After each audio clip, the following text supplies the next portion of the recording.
Hey crypto enthusiasts! Welcome to this quick guide on how to withdraw Chainlink from Revolut to your Ledger Nano X in 2025.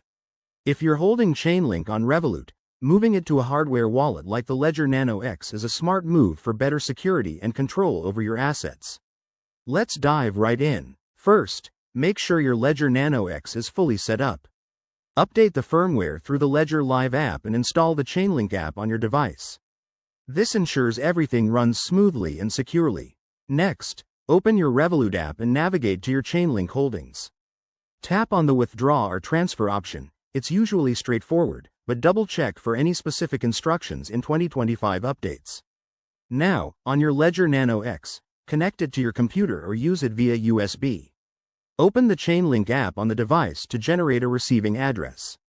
Always verify this address directly on the Ledger's screen to avoid any phishing risks. Head back to Revolut and paste that address into the withdrawal form. Enter the amount of Chainlink you want to transfer, keeping an eye on any network fees that might apply. Chainlink uses the Ethereum network, so expect some gas fees. Before confirming, review everything: the address, the amount, and the fees. Hit confirm in Revolut, and if prompted, approve the transaction on your Ledger Nano X for added security. Once the transaction is initiated, track it using a blockchain explorer like Etherscan. It might take a few minutes to a couple of hours, depending on network congestion.